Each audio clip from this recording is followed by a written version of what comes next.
Yo inicio el 10, ustedes el 11, nos vamos así hasta que todos leamos el verso 22.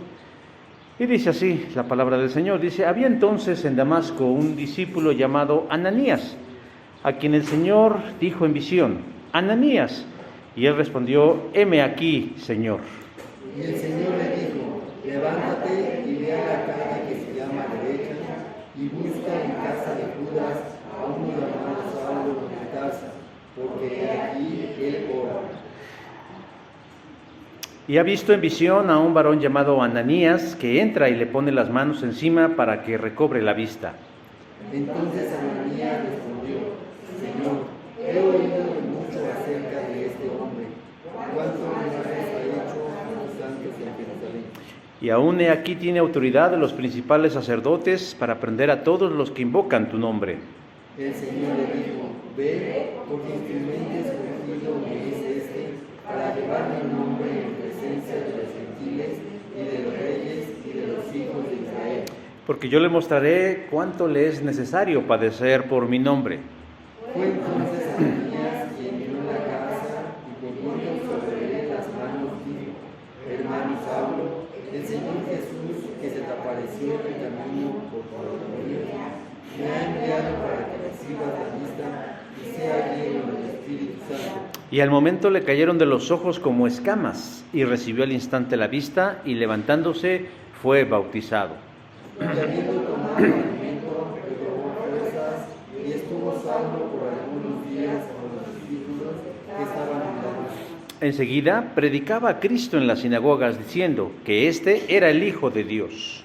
Y todos los que le habían estado decían: ¿no es este el que sonaba a Jerusalén a los que invocaban el nombre y esta misma para llevar los presos a los principales sacerdotes? Todos, pero Saulo mucho más se esforzaba y confundía a los judíos que moraban en Damasco, demostrando que Jesús era el Cristo.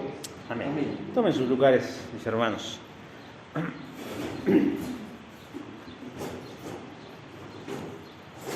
Hoy tengo llena mi agenda de compromisos y actividades que necesito realizar. Me gustaría tener más horas disponibles para poder cumplir con todos mis compromisos. No obstante, hay algo que no debo olvidar y que no puedo delegar a otros, y es cumplir con la tarea más importante de la vida, la que Dios me ha encomendado: predicar el Evangelio a toda criatura. Marcos capítulo 16, verso 15. Sin embargo, mis hermanos, la realidad es otra.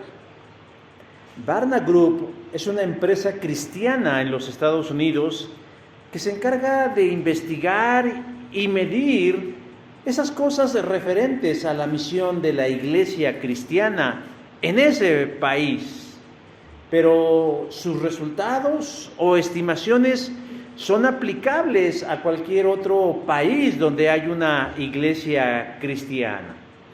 Ellos han descubierto datos duros, interesantes y lamentables en relación al cumplimiento de la misión de la iglesia.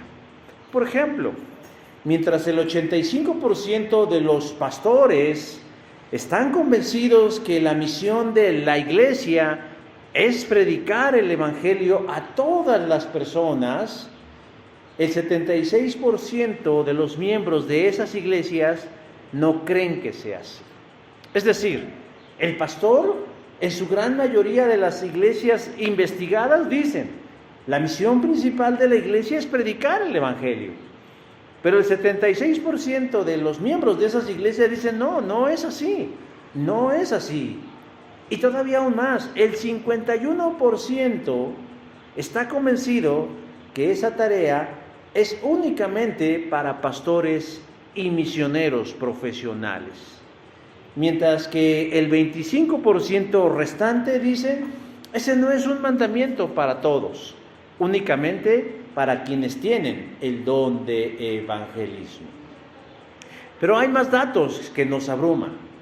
El 77% de los pastores encuestados afirman que el papel de la iglesia es satisfacer primordialmente la necesidad espiritual, mientras que el 15% de esos pastores cree que la principal tarea de la iglesia es ayudar a la comunidad a resolver sus necesidades materiales, es decir, darles de comer, darles un lugar, ayudarles en sus conflictos familiares. Por otro lado, déjeme decir que los integrantes de las iglesias cristianas creen en un 43% que la misión de la iglesia es puramente espiritual. Es decir, ni siquiera la mitad de los miembros de las iglesias creen que la tarea de la iglesia es primordialmente espiritual, contra el 37% de los que creen que deben trabajar en la satisfacción de las necesidades de su comunidad. Hermanos, no se necesita ser un erudito en estadística para darnos cuenta que la iglesia, es decir, las personas, están desconectadas de su misión principal: predicar el evangelio a toda criatura. Inclusive Barna Group ha escrito un documento titulado La generación desconectada. Pero hermanos, el que la iglesia tenga un énfasis espiritual no significa que no podamos tener un impacto social, pero francamente el descuido de lo más relevante que es lo espiritual es evidente. Y esto es porque quienes son parte de la iglesia no se sienten comprometidos o vinculados con la tarea de participar en el trabajo evangelístico de su iglesia. ¿Y cuál es el argumento que esgrimen para no participar? Eso no tiene que ver conmigo. Eso no tiene que ver conmigo. Para eso está el pastor de la iglesia. Para eso se le paga al pastor de la iglesia. Para eso Dios llama misioneros en la iglesia. Para eso Dios reparte dones a algunos en la iglesia. Pero la realidad, hermanos, es que no es así. Yo sé que algunas veces hemos tenido la oportunidad de hablarles a otros de la salvación y que hemos recibido respuestas negativas, indiferencia, inclusive groserías o majaderías cuando les compartimos de Jesús. Y eso tal vez ha mermado nuestro ánimo de hablar de Cristo y hemos guardado silencio y tratamos de manejarnos en un perfil bajo para no causar problemas. Pero déjeme decir que ese es un gran error. El modelo bíblico, hermanos, es hacerlo de otra manera. Lo primero que tenemos que hacer, mis hermanos, es conectarnos con nuestra comunidad. Es crear un lazo y establecer una relación con aquellos que están fuera de la iglesia y en quienes Dios ya está trabajando para traerlos a su salvación. Seamos honestos y seamos sinceros. Hay gente que no quiere salvarse y tal vez no entiende ni siquiera que no lo quiere, pero la verdad es que no quiere salvarse. Usted le puede hablar de esoterismo y parará las orejas. Usted le hablará de astrología, de magia, de hechicería, de fenómenos paranormales y estará atento. Pero háblele del Evangelio de Jesús y cerrará los oídos. Y es gente que en el fondo no quiere salvarse. Y a veces nosotros estamos desgastándonos ahí, arando la tierra, rompiendo los terrones de la dureza de su corazón para tratar de sembrar en una tierra seca el don de la vida eterna. Pero déjenme compartirles a ustedes mi propio concepto de la predestinación. Yo creo que la salvación está al alcance de todos. Es decir, no existe una restricción de parte de Dios para que la gente se acerque a Él a través de Jesús. Pero es el duro corazón de ellos quienes se impiden a sí mismos hacerse partícipes de la vida eterna. Pero no todos son así. Hay personas que de antemano Dios sabe que en su momento abrirán sus mentes y sus corazones y gustarán de la vida eterna. ¿Cuál es nuestro trabajo, hermanos? Tratar de conectar con esas personas, llegar con esas personas que sí quieren escuchar, que sí quieren conocer, que están buscando desesperadamente una respuesta a su vida y no la han encontrado. Por eso es el trabajo evangelístico. Nosotros salimos a sembrar la semilla y muchos la menospreciarán, pero debemos ser astutos, inteligentes, sagaces y suspicaces para identificar quiénes Dios ya determinó de antemano, desde antes de la fundación del mundo, que podamos conectarlos con fines salvíficos. No, hermanos, el evangelismo no es cubrir una cuota para pagar la salvación. Tampoco es una competencia entre otras iglesias, a ver cuál es mejor o cuál es más espiritual. El trabajo de evangelizar, hermanos, es un trabajo trascendental, porque es el cumplimiento de la voluntad de Dios. Pero sabe, a nosotros nos toca la parte, vamos a llamarla así, más sencilla, que es conectar con las personas, contactar a las personas. ¿A qué personas? Aquellas que predestinó para que fuesen hechos conforme a la imagen de su Hijo Jesús. Romanos capítulo 8, verso 29. ¿Cómo? Como lo hizo Ananías con Saulo de Tarso, que posteriormente se convertiría en el apóstol Pablo. Y yo quiero que a través del modelo de Ananías nosotros podamos aprender 3 elementos fundamentales de cómo conectarnos eficazmente con quienes Dios ya está salvando. Si alguien a usted le hace el fuchi con el mensaje del Evangelio, ya no are en esa tierra. Siga con el que está en la fila, porque es muy probable que Dios lo conecte con alguien que Él ya está salvando. Acuérdese, Dios añadía a la iglesia a los que habían de ser salvos. Es hacer la voluntad de Dios. El primer elemento, hermanos, que tiene que ver con conectar con las personas para salvación, es que es un llamado de Dios. Verso 11 dice, y el Señor le dijo, levántate y ve. Para quienes ya llevaron el curso del libro de los Hechos, esto les resultará conocido. Pero vamos a contextualizar la historia. El Evangelio de Jesucristo ya se instaló en Jerusalén.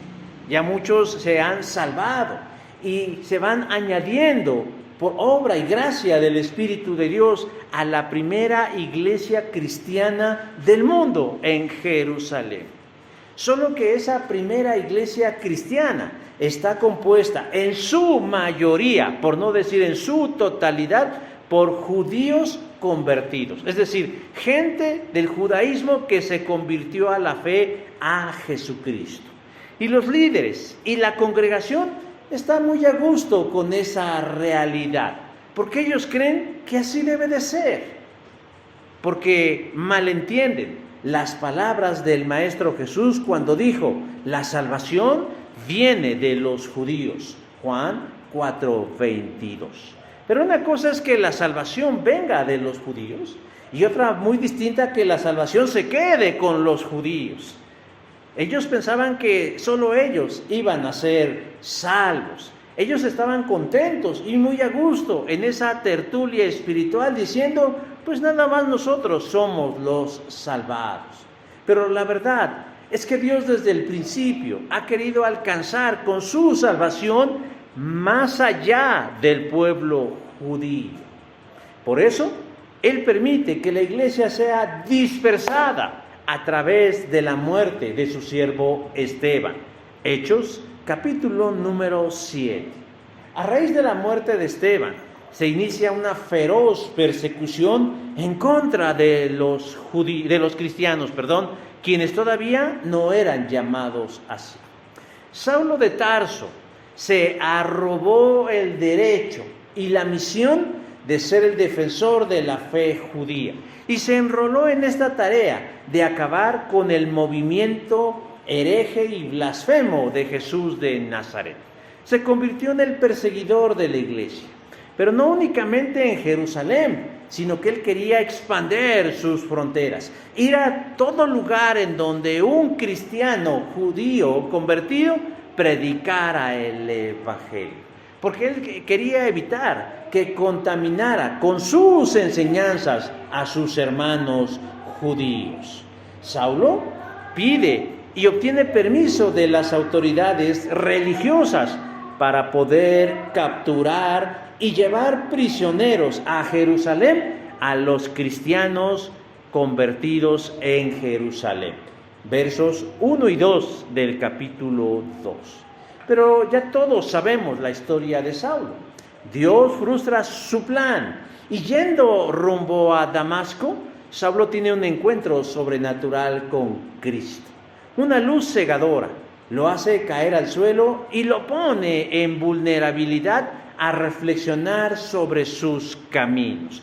Dios ahí le habla y le dice que vaya a Damasco, a la casa de un tal Judas, y espere ahí 3 días en ayuno para saber qué es lo que tiene que hacer.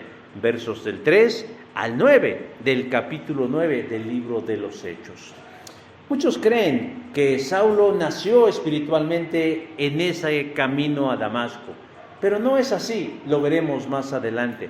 Eso solo fue el primer encuentro de Dios con Saulo. Para alguien de la naturaleza violenta y peligrosa de Saulo, era necesario que Dios le bajara 3 rayitas a su soberbia y hacerlo caer en el suelo, humillándolo, para que en el amplio sentido de la palabra, él supiera quién es Dios y quién es Él. Pero, ¿por qué Dios no lo mató? ¿Por qué Dios no lo aniquiló? ¿Por qué Dios no lo desapareció si podía hacerlo? Era un riesgo para la iglesia, era una molestia para los planes de Dios. Bueno, si había matado a un Ananías que únicamente se había guardado unas monedas, si había matado a una Zafira que también había sido cómplice del otro, pues cuánto más grave debe ser que alguien esté persiguiendo, violentando y tal vez quitándole la vida a los seguidores de Jesús. Pero voy a adelantarme un poco al relato. Dios quiere conectar con Saulo. ¿Por qué? Porque Saulo es estratégicamente crucial para la expansión del evangelio, más allá de los judíos. La fe se había limitado a los judíos en Jerusalén. Dios quería llegar más allá, pero le hacía falta alguien estratégicamente para expandir el evangelio. Y por eso dice en el versículo 15, instrumento escogido me es este para llevar mi nombre en presencia de los gentiles, de reyes y de los hijos de Israel. Pero eso no iba a suceder a través de la nada, sino que era necesario establecer un contacto con Él. Dios podía haberlo hecho, pero Él quería que también su pueblo hiciera su parte, los privilegiaba que ellos también participaran en su obra. ¿Cómo? Conectando con Saulo de Tarso. Y por eso Él elige a un discípulo llamado Ananías. No es el mismo Ananías que acabo de mencionar, es otro Ananías. Otro Ananías del cual no sabemos mucho de él, no sabemos nada, solo sabemos que es judío, que es convertido a Cristo y que vive en Damasco. Ananías estaba como cualquier otro día, cuando se acerca a Jesús y le encomienda que vaya al encuentro con Saulo y contacte con él. Dice verso 11, y le dijo, levántate y ve. Le da pelos y señales, como se dice coloquialmente, sobre lo que tiene que hacer. Ir a una calle llamada derecha, ir a una casa de un tal Judas, encontrará un hombre que ha perdido la vista, llamado Saulo de Tarso, que está orando y que lo está esperando para que reciba la vista. Dice, un varón llamado Ananías, que entra y pone las manos encima y recobre la visión. Verso 12.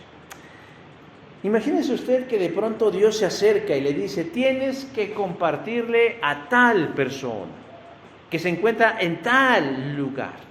Pero de pronto ustedes de alguna razón saben que esa persona no es una cerita, no es un pan de Dios, sino que en ese momento Dios los pone en la terrible vicisitud de hablarle a una persona difícil. Eso es lo que pasa con Ananías. Ananías no toma bien el mandato de Dios y le objeta. Nunca ha visto a Saulo de Tarso en persona, pero está al tanto de lo que hace Saulo de Tarso a la iglesia de Jesús. Señor, le dice, he oído de muchos acerca de este hombre. ¿Cuántos males ha hecho a tus santos en Jerusalén? Verso número 3. Fíjense, qué ingenuo es Ananías, porque cree que Dios no sabe quién es Saulo de Tarso. O sea, él cree que Dios no sabe quién es Saulo de Tarso y que por lo tanto él tiene que ponerle al tanto, diciéndole, oyes, este Saulo de Tarso, mucha gente me ha dicho lo que hace, ha metido en problemas a tus siervos, a tus hijos, a tu iglesia, los ha arrastrado, hombres, mujeres, niños, ancianos, a la cárcel. Y tal vez algunos han perdido la vida por causa de su fe en manos de Saulo de Tarso. Y le sigue informando a Dios que tiene el permiso de las autoridades religiosas para prender a todos los que invocan tu nombre. Verso 14. Hermanos, ¿de veras a veces pensamos que Dios no conoce a la gente? ¿Creemos que Dios no sabe la condición moral, emocional, bueno, hasta financiera y espiritual de la gente? O sea, Dios sabe el corazón, más allá de lo que nosotros podamos ver o conocer, Él lo sabe perfectamente. Nosotros no podemos venir a decirle cómo es el Chapo Guzmán porque Dios lo sabe. Nosotros no podemos venir a decirle cómo es nuestro vecino porque Él lo sabe. Él sabe cuáles son sus filias y cuáles son sus fobias. Dios conoce todas las cosas. Pero bueno, a final de cuentas, Ananías está en su papel. Se está resistiendo al llamado de Dios. Y son válidas y son lógicas sus objeciones. Porque ¿quién en sus 5 sentidos querría ponerse en riesgo acercándose a una persona como Saulo de Tarso? Ananías tiene prejuicios, es lo que ha escuchado de otros. Claro, es un prejuicio verdadero, es un prejuicio con validez y argumento, pero al final y al cabo es un prejuicio. Saulo es un caso imposible, difícil de ayudar y difícil de salvar. Diríamos, no, este no se va a salvar nunca, es imposible. Y muchos le sacaban la vuelta de predicarle a alguien como él. ¿Cómo le vamos a predicar a Saulo de Tarso? Para empezar, no nos dejaría ni siquiera abrir la boca, sino es que nos la voltea de un cachetadón por blasfemos. Pero hermanos, para Dios no hay imposible. ¿Sabe por qué? Porque Dios ya había elegido a Saulo de Tarso. Esa es la gran diferencia. No, hermanos, usted no elige quién se salva. No es la iglesia quien elige, es Dios quien elige. Él eligió a Saulo de Tarso. ¿Y por qué lo eligió? Porque lo ama. Porque lo ama. Desde antes de la fundación del mundo. Porque dice, a los que antes conoció, a esos predestinó para que fueran hechos conforme a su Hijo. Pero ¿sabía usted que la palabra cuando dice a los que antes conoció, es una palabra en griego que también significa a los que antes amó? Amó. O sea, Dios amó a Saulo de Tarso desde antes de la fundación del mundo y por eso lo eligió. Y aparte de su temperamento y carácter, Dios tenía un plan especial para Saulo de Tarso. Y si Ananías se está resistiendo a conectar a Dios con Saulo, lo único que está haciendo es ser rebelde a la voluntad de Dios. Para Dios no hay imposibles. ¿Por qué? Porque Dios ama y conoce a los que desde antes de la fundación del mundo ya estaban predestinados para ser su pueblo. Pero también, hermanos, Dios ve en el carácter y el temperamento de Saulo utilidad para que cumpla los planes que ya mencioné del versículo 15. ¿Qué necesita Ananías? ¿O qué necesitamos nosotros para evangelizar con éxito? Ser sensibles a la voz del Espíritu Santo, como lo es Ananías. No dice ahí cómo le habló Dios, no dice si fue un sueño, no dice si estaba leyendo las Escrituras, no dice si fue un pensamiento, no nos dice cómo le habló Dios. Pero lo que sí sabemos, hermanos, es que le habló Dios a Ananías. Y Ananías supo que le estaba hablando Dios. Y además supo lo que le estaba diciendo Dios. Y eso es algo en lo que nosotros tenemos que trabajar diario en nuestras vidas. Aprender a escuchar la voz de Dios. No solamente para lo que nos conviene, sino para lo que conviene a su plan de salvación. A Ananías no le convenía ir a ver a Saulo. A nadie le convenía. Pero a Dios y a su reino sí le convenía. Y pese a que no era algo conveniente para él, Ananías supo que Dios le estaba hablando. Supo lo que le estaba pidiendo y supo cuándo lo tenía que hacer.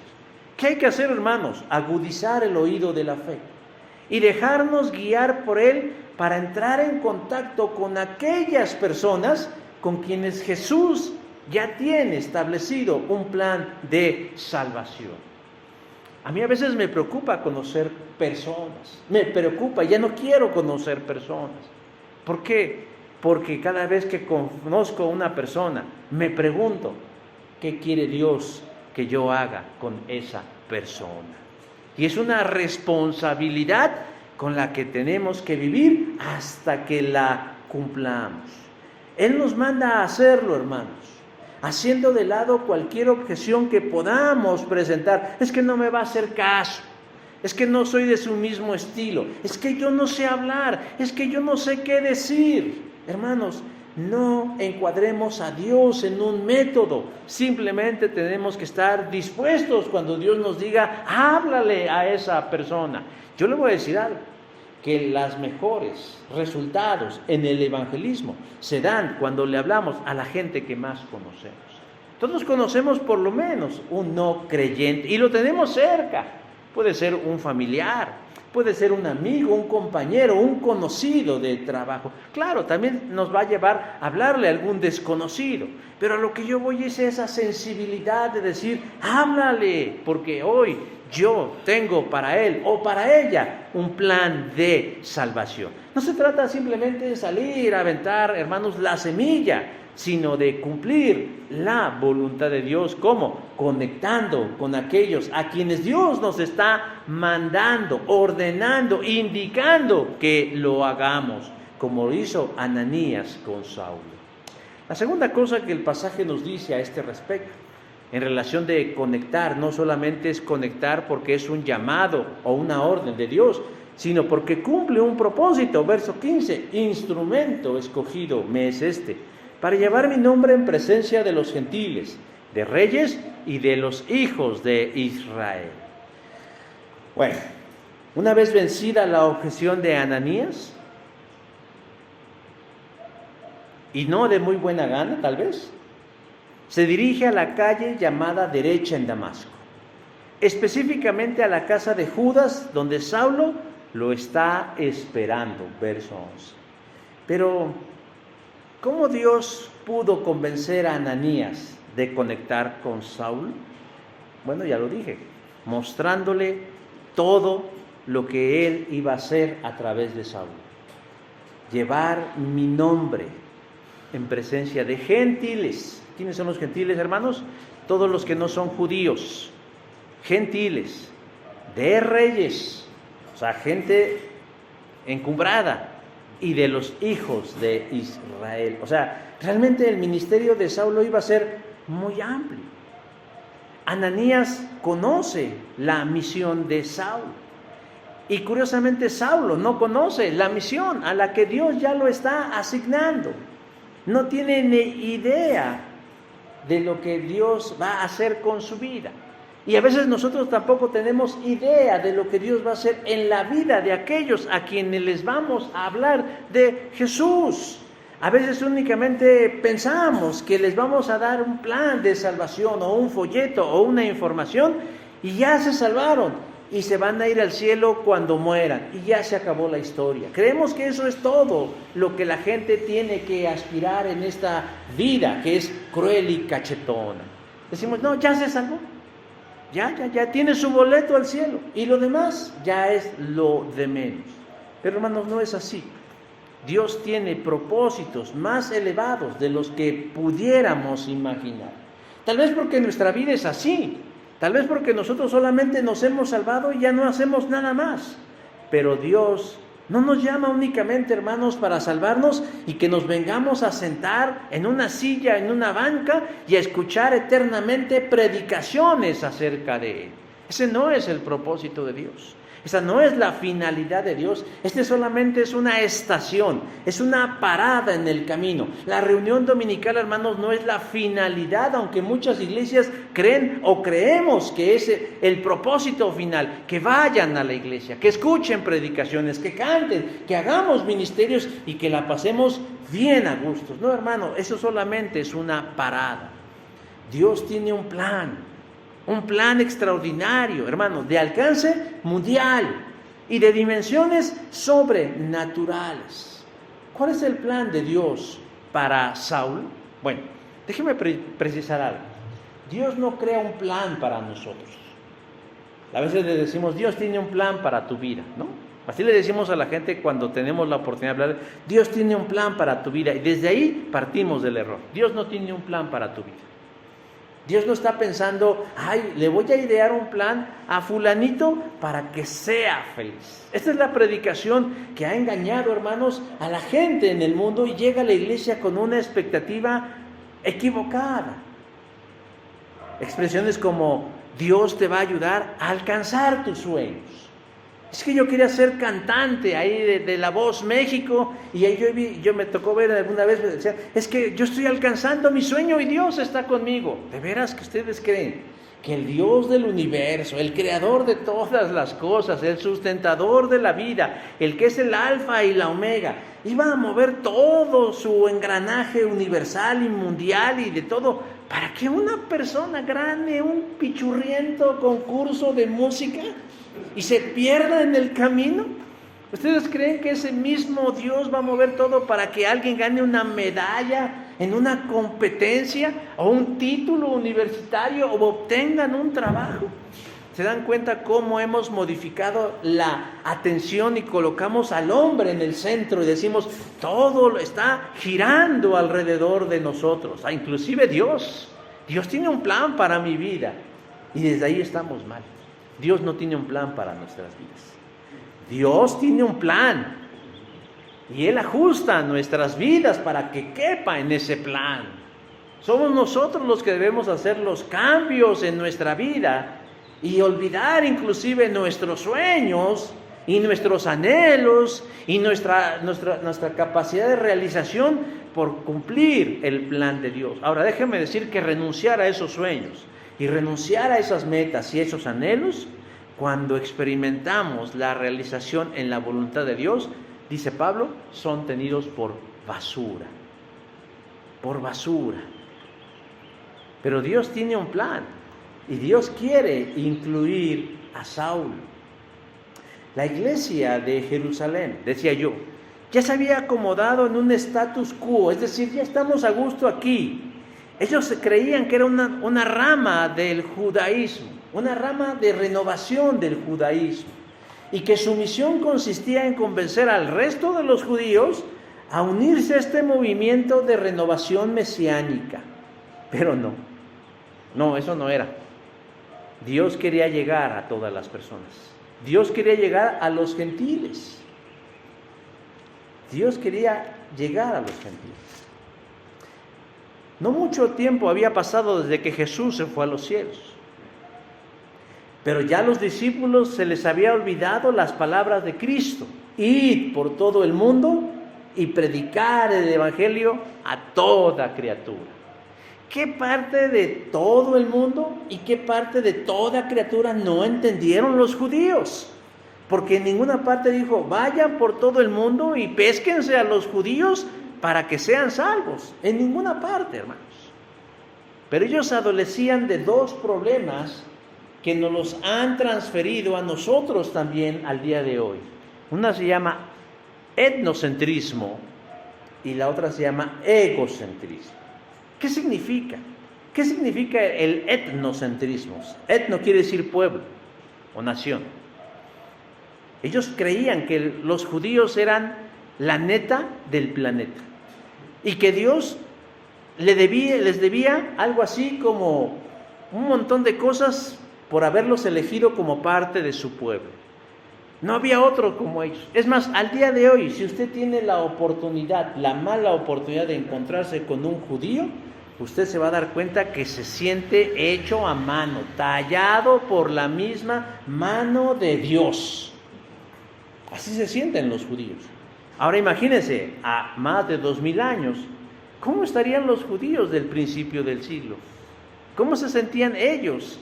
Pues decían, la salvación únicamente es para nosotros, Dios nos ha privilegiado. Y tenemos una historia, si leemos el Antiguo Testamento, de cómo Dios ha estado con nosotros. Quiere identificar muy bien cómo es el etnocentrismo. Cuando decimos, como México, no hay dos. Claro, una cosa es amar la patria, ¿no? Una cosa es reconocer lo que somos como país, como nación, como pueblo, como raza, como lo quieran llamar. Y otra cosa es decir, estando usted en Alemania, no, fuchi, nada como mi México. Ese sentimiento, esa expresión denota etnocentrismo. Y hay local e internacional. Yo recuerdo hace algunos años que vinieron unas hermanas. No se esfuercen en saber quiénes eran, fueron intrascendentes, pero solamente sirven de mal ejemplo. Vinieron unas hermanas y recuerdo mucho que cuando vinieron conocimos una parte de su etnocentrismo. Cuando ellas venían aquí a la Ciudad de México, ellas traían comida de su natal estado de origen, porque no les gustaba la comida de aquí.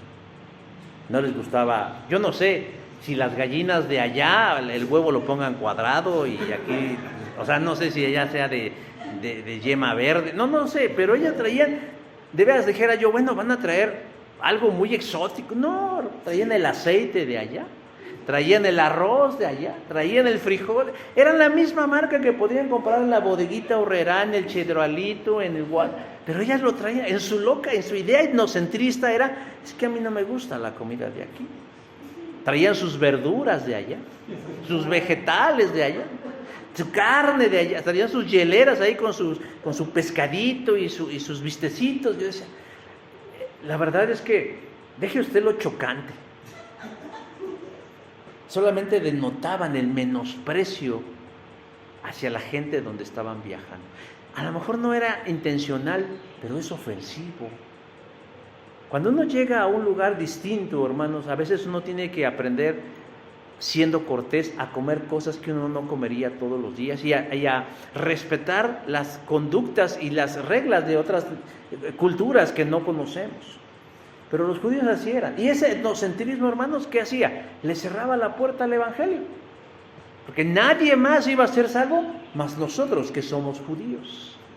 ¿Y qué es el egocentrismo? Eso lo conocemos más, ¿no? Somos los protagonistas de nuestra propia historia. Y todo se trata de mí. Todo yo. Tenemos yoyitis, ¿no? Ellos pensaban que ellos, por ser ellos, Dios les debía algo, y es el egocentrismo. Todo gira alrededor de uno, inclusive Dios. Hermanos, parece que no, pero la iglesia cristiana, evangélica, se ha infectado de esas dos males: etnocentrismo y egocentrismo. Porque piensan que únicamente en nuestras comunidades de fe ya nadie cabe, ya estamos bien.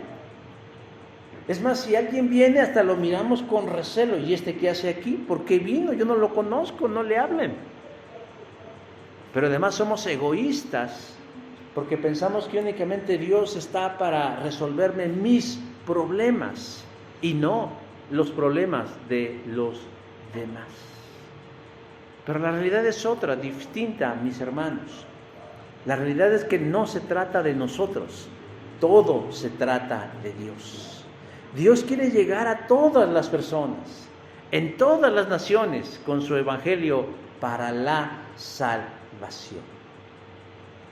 Si los judíos se hubieran mantenido en esa actitud etnocentrista y egocéntrica, hubiera sido muy difícil, mis hermanos, que hubieran cumplido la palabra de Cristo de ir y predicar el evangelio a todas las criaturas. Pero no fue así. Hubo alguien a quien Dios le habló, tal vez al principio a regañadientes, y le mostró lo importante que iba a ser Saulo para que el evangelio rompiera ese etnocentrismo, ese egocentrismo, porque Pablo podía ser capaz de llevar ese mensaje a los gentiles, a los reyes y al resto del pueblo de Israel. ¿Quién es Saulo, hermanos? Un hombre preparado y cosmopolita, es decir, era judío, ortodoxo, y a la vez un ciudadano romano. Hablaba más de un idioma, tenía carácter, tenía temple, y Dios vio esas cualidades y dijo: él no puede desperdiciar su vida siendo un despreciable perseguidor de cristianos, y por eso lo elige. Él es el ideal para llevar mi nombre a esos lugares.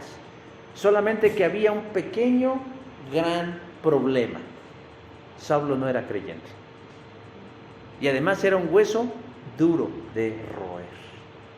Por eso Dios tuvo que darle su amansalocos en el camino a Damasco. Órale, para que se caiga al suelo y se dé cuenta quién es usted y quién soy yo. Y ya como sedita, ya más amansadito, entonces ya le dijo a Ananías: ahora sí, ve y habla con él. Hermanos, a veces Dios les está dando sus amansalocos a la gente, y la gente parece que no entiende, pero hay gente que sí lo entiende, y es ahí donde nosotros debemos hacer acto de presencia. Acto de presencia. ¿Para qué? Pues para que les hablemos del plan de Dios. Ananías llegó con Saulo a asistirlo para que recobrara la vista y le comunicara el plan de Dios. Porque ¿quién mejor que Saulo para presentarse ante los reyes? Y lo haría, según Hechos 26:2. ¿Quién mejor que Saulo para ir ante los gentiles y predicarles? Y lo hizo, Hechos 17:22. Y desde luego, ¿quién mejor que él para enfrentarse a las altas esferas religiosas de Israel? Y lo hizo, Hechos 22:30. Pablo, hermanos, además de ser un gran evangelista, fue un gran misionero que llevó el evangelio a muchas regiones de Asia y que después se convertiría en el apóstol Pablo. Y su ministerio comprendería otras cosas más. El gran escritor. El 75% del Nuevo Testamento fue escrito por Pablo. Su profunda labor teológica ha traspasado el tiempo, al grado que hoy estamos, hermanos, hablando de él. Además de ser un modelo inspirador de defensa de la fe en tiempos de crisis. Muchas cosas se han logrado hacer a través de la vida de Saulo de Tarso. Pero, ¿qué hubiera pasado si Ananías no hace caso y conecta con Saulo? ¿Qué hubiera sucedido si Ananías dice: pues no voy y qué? tengo cosas más importantes que hacer. ¿Saben? ¿Qué le diría a un pastor pentecostés? Diría, porque como son culpígenos, los pastores pentecostés dirían, nos hubiéramos perdido de Saulo, hermanos. No tendríamos el 75% del evangelio. No, estaríamos perdidos, en la oscuridad, sumidos en la oscuridad, en las tinieblas, porque Ananías no hizo su trabajo. No, ¿sabe qué hubiera pasado? Nada. Porque si no es Ananías, es otro. Porque Dios no se limita, hermanos, porque Dios no tiene freno, porque Dios no va a decir, ¿no quieres? Pues si tú no quieres, otro lo va a hacer. Y lo va a hacer con más gusto. Y la historia sí sería distinta, porque tal vez en lugar de Ananías estaríamos hablando de algún otro o de alguna otra. Pero estaríamos hablando, hermanos, al final y al cabo, que Dios cumplirá siempre su voluntad. Hermanos, nuevamente, miremos a nuestro alrededor. Miremos a nuestro alrededor. Y yo le aseguro que usted se va a encontrar a un Saulo de Tarso, a un Bernabé, a una Ana, a un grupo de jóvenes como los amigos de Daniel, a quienes Dios está salvando, y usted se acerque y hablarles de Jesús. En una ocasión, hermanos, en un pueblito en los Estados Unidos, una iglesia organizó una campaña evangelística. Hizo todo lo que tenía que hacer, invirtió todo lo que tenía que invertir. Oraron como nunca habían orado, hermanos. Y ese día, cuando llegó la primera noche y salió el evangelista, encontró solo 3 personas. 3 niños, hermanos. 3 niños que por curiosidad se habían acercado y entraron al templo y se sentaron en la parte de atrás. El evangelista, el pastor y la iglesia se sintieron tristes. Todo el esfuerzo para 3 chamacos, que quién sabe si le pondrían atención.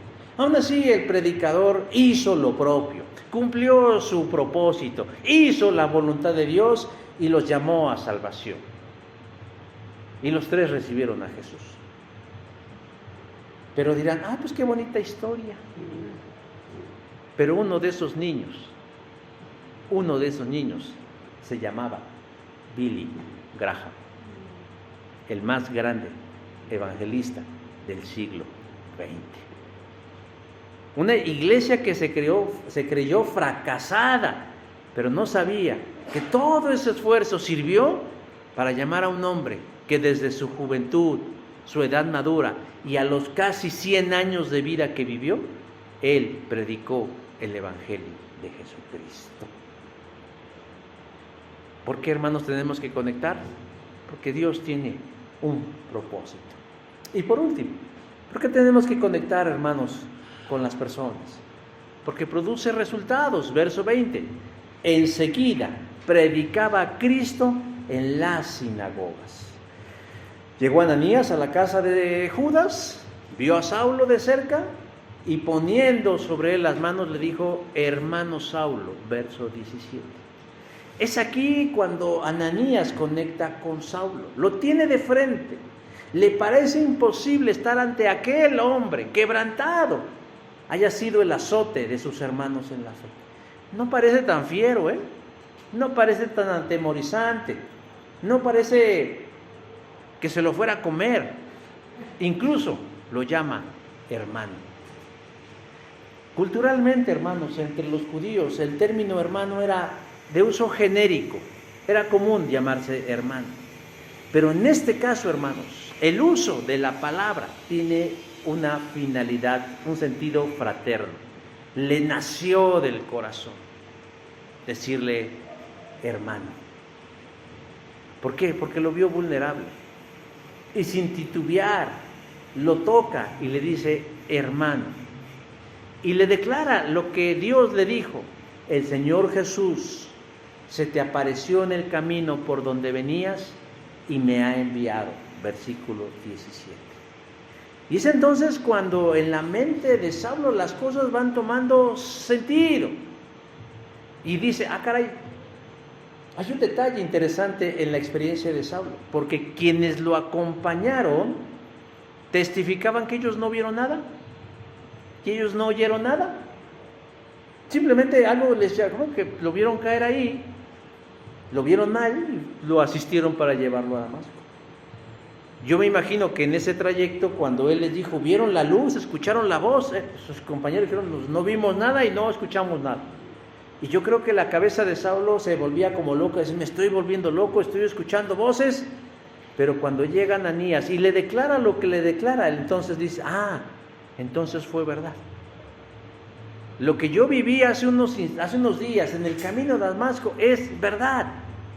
Ananías acaba de confirmarme que tuve un encuentro con Dios.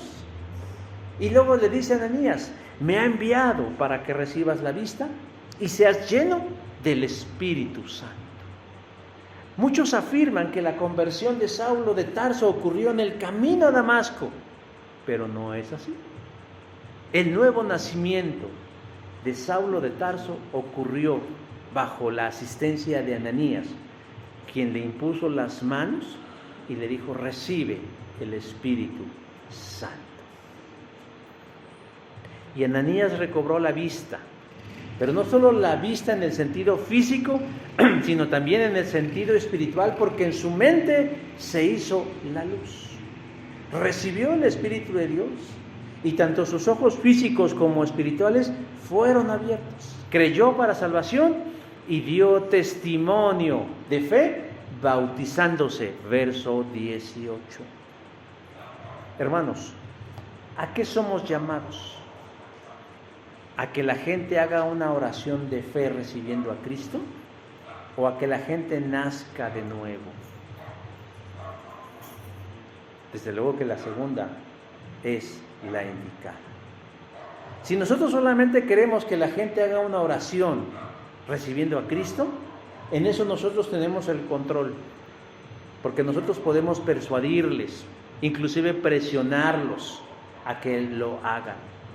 Pero en lo segundo, hermanos, quien tiene el control es Dios, porque Dios es quien da la salvación. No depende de mis buenas intenciones. Yo solo debo conectar con la gente. Yo solo debo predicarle el mensaje. Pero es Dios quien hace posible el nuevo nacimiento. Dice Pablo precisamente, así que la elección de Dios no depende de que alguien quiera ser elegido o se esfuerce por serlo, más bien depende de que Dios tenga compasión. En otras palabras, no depende del que quiere, sino del que Dios tiene misericordia. Muchos van a oír y no se salvarán, porque no quieren, por más que les insistamos, aunque hagan una oración de fe. Otros creerán y serán salvos, aunque no vivan una vida con propósito. Pero los que Dios ha elegido y de quienes Él ha tenido compasión, a esos hermanos hay que contactarlos, porque Dios hará cosas grandes a través de ellos. Saulo ya nació de nuevo, según a los Corintios 5:17. Decide quedarse en Damasco con su nueva familia en la fe. Y dice ahí, para fortalecerse tanto física como espiritualmente. Verso 19. Él se queda ahí. Pero Saulo entonces ahora tiene que vivir con un estigma, que es haber sido el perseguidor de la iglesia de Jesucristo. Pero Saulo no se detiene ante las palabras de los demás, porque ya lo dijo Sócrates, malo es sufrir injusticias, pero peor es hacerlas. Y Saulo ya no quiere hacer ningún mal. En Damasco hay una comunidad muy grande de judíos, y como mencioné, los judíos convertidos a Cristo iban a la sinagoga, pero también iban judíos no convertidos. Y ahí mismo Pablo iba y les predicaba que este era el Hijo de Dios. Es decir, estamos viendo ya el resultado de la salvación en Saulo.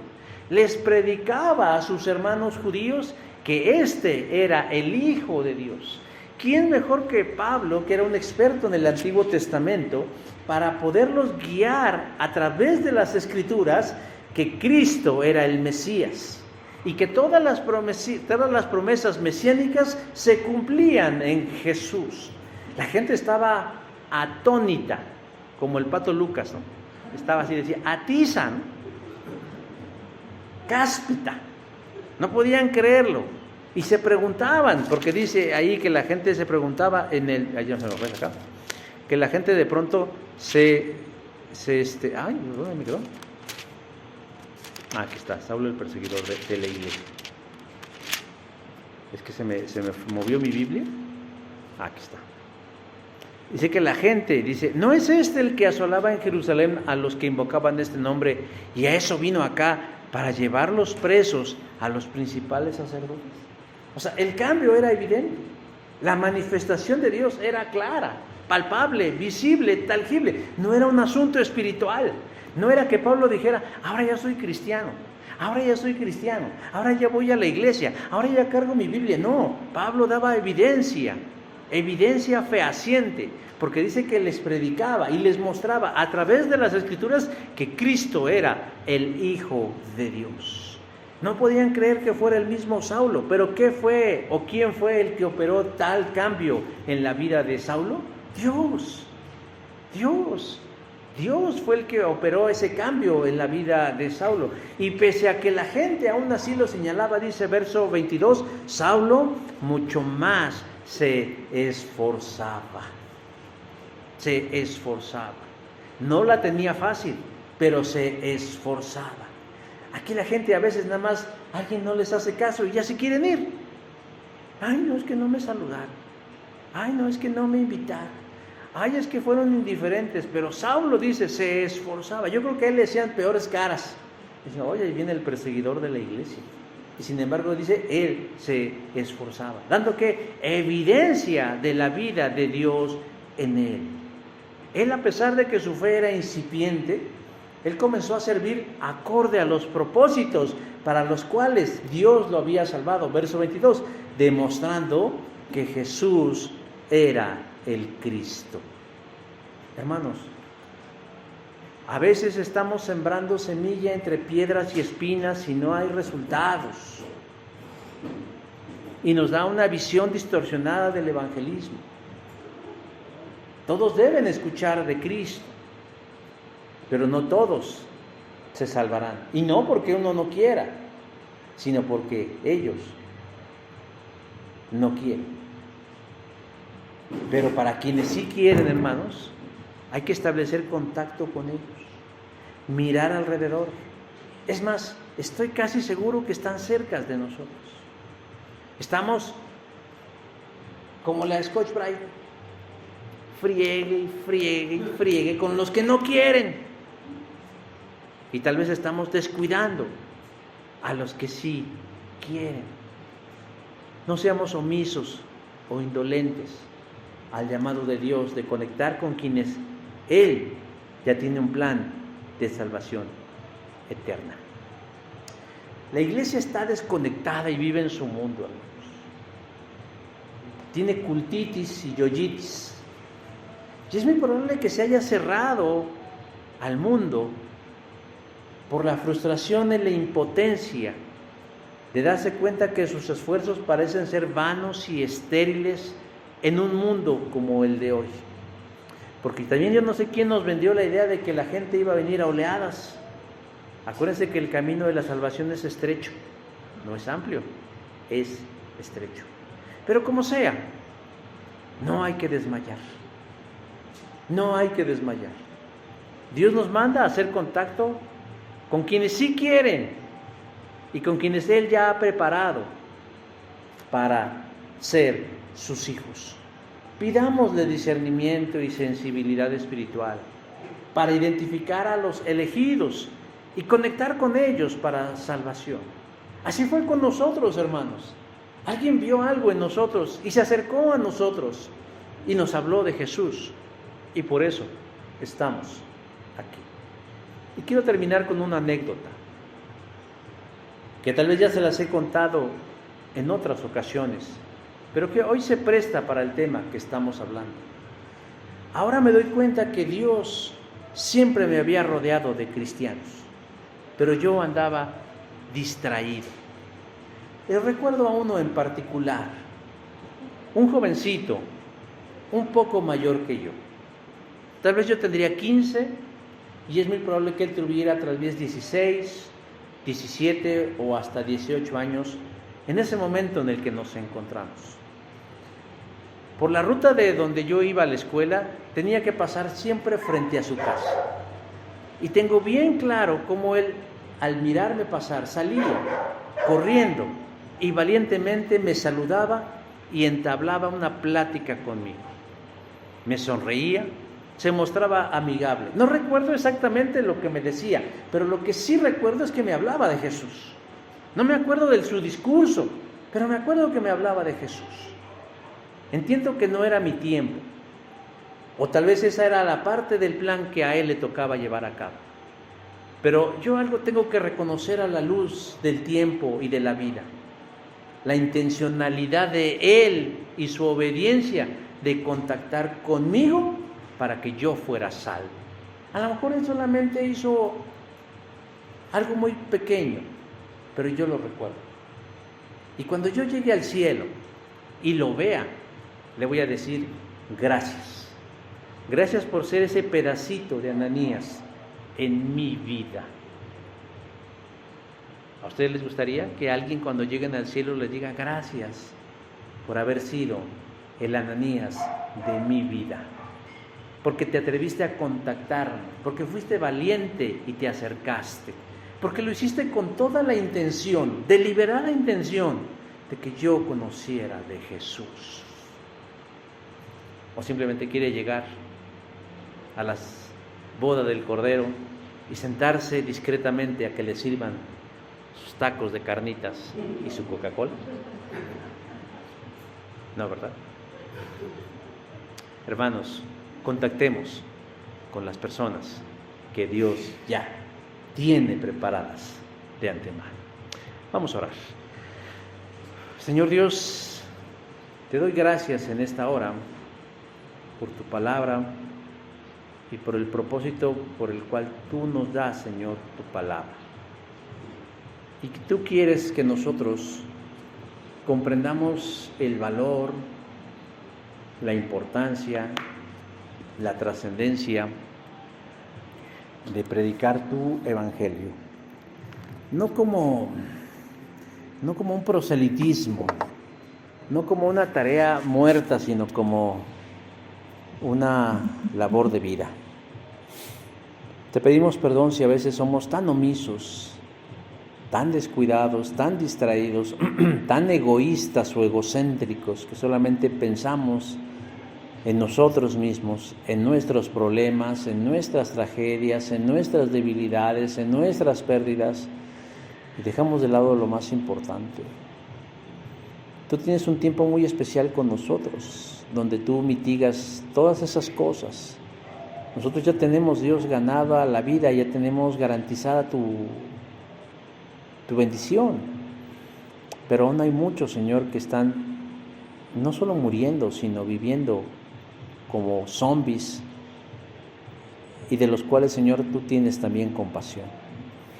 Ayúdanos a ser sensibles, porque a veces no lo somos, a esa necesidad. Pero también, Dios, a mirar a través de los ojos de Jesús el propósito que tú quieres alcanzar. ¿Cuántos Saulos hay ahí, Señor, esperando recobrar la vista, y que alguno de nosotros se acerque y lo toque y le diga: hermano, el Señor me ha enviado para que recobres la visión? Utilízanos, Señor, de veras. Danos inteligencia, valor, capacidad, intencionalidad de poder hacerlo, para que, Señor, tu voluntad sea manifiesta, no solo en tu iglesia, sino que sea establecido tu reino en nuestra comunidad. Ayúdanos, pues, Padre Santo, y bendícenos en esta hora y siempre para hacer tu plan. Por Cristo Jesús, Señor, lo rogamos y lo pedimos. Amén.